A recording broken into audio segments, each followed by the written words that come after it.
امام شافعی رحمۃ اللہ علیہ اور امام احمد بن حنبل رحمۃ اللہ علیہ کا تعارف اور حالات زندگی۔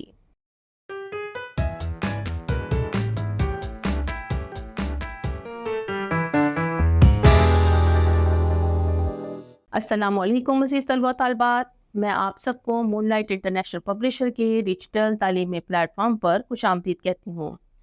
آج ہم امام شافعی اور امام احمد بن حنبل رحمۃ اللہ علیہ کی مختصر حالات زندگی پڑھیں گے۔ امام شافعی رحمۃ اللہ علیہ کا نام محمد بن ادریس ہے اور ان کی کنیت ابو عبداللہ ہے۔ آپ کے نسب میں ایک صحابی حضرت شافعی بن صائب رضی اللہ عنہ ہوئے ہیں، جن کی نسبت سے آپ کو امام شافعی کہا جاتا ہے۔ آپ کا لقب ناصر الحدیث ہے۔ امام شافعی رحمۃ اللہ علیہ مکہ مکرمہ سے تعلیم کی ابتدا کی اور اس کے بعد مدینہ منورہ میں تحصیل علم کے لیے گئے۔ مکہ مکرمہ میں ہی آپ نے تیر اندازی، شاہ سواری کے ساتھ ساتھ مکتبی تعلیم حاصل کرنا شروع کی۔ اس کے بعد بنو حزین میں رہتے ہوئے عربی زبان اور اشعار عرب میں خوب مہارت حاصل کی۔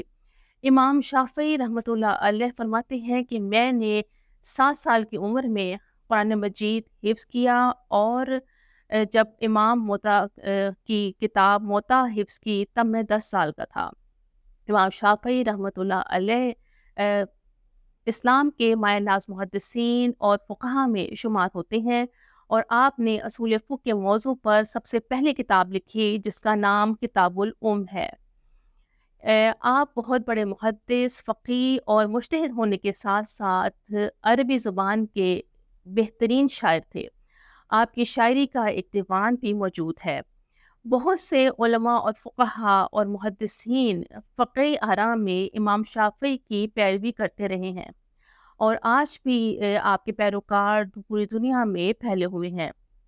امام شافعی رحمۃ اللہ علیہ کو عمر کے آخری حصے میں ایک شدید بیماری لاحق ہو گئی، اور اسی مرض کی شدت سے آپ 54 سال کی عمر میں بروز جمعرات 29 رجب 204 ہجری کو مصر کے شہر فسطاط میں ان کی وفات ہوئی، اور ان کی تدفین قرافہ صغرا میں کی گئی، اور امیر مصر نے نماز جنازہ پڑھی، اور عبداللہ بن حکم کے بیٹوں نے تجہیز و تکفین کی سعادت حاصل کی۔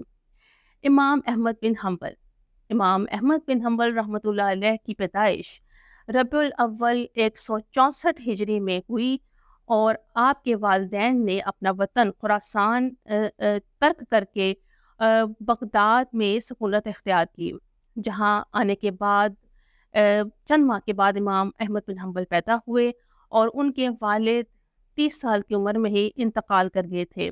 والد کی وفات کے بعد امام احمد بن حنبل نے کی پرورش جو ہے ان کی والدہ نے کی، اور ابتدائی تعلیم بغداد میں انہوں نے حاصل کی، اور 15 سال کی عمر میں انہوں نے حدیث کی تعلیم شروع کی۔ ان کا حافظہ بہت غیر معمولی تھا۔ بہت چھوٹی عمر میں انہوں نے قرآن مجید کو حفظ کر لیا، اور اسلامی علوم پر دسترس پانے کے بعد درس و تدریس میں مشغول ہو گئے۔ امام احمد بن حنبل کے درس و تدریس کا طریقہ یہ تھا کہ روایات کو حدیث کی کتابوں سے دیکھ کر پڑھتے، اور اس قدر احتیاط کرتے کہ زبانی روایت بیان جو ہے وہ کرنے سے گریز کرتے، جبکہ امام احمد بن حنبل کو بہت سی روایات جو ہیں وہ زبانی یاد تھیں، اور اپنے زمانے کی حدیث کے سب سے بڑے حافظ خیال کیے جاتے تھے۔ امام احمد بن حنبل کی سب سے مشہور کتاب مسند احمد ہے، اور یہ کتاب احادیث نبویہ کا ایک بہت بڑا ذخیرہ ہے۔ 241 ہجری میں مرض الموت میں مبتلا ہوئے، اور 12 ربیع الاول 241 ہجری کو آپ کی وفات ہوئی۔ آپ کی عمر تقریباً 77 سال تھی۔ امید کرتی ہوں آج کے لیکچر سے آپ کو امام شافعی اور امام احمد بن حنبل رحمۃ اللہ علیہ کے بارے میں معلومات ملی ہوں گی۔ اللہ حافظ۔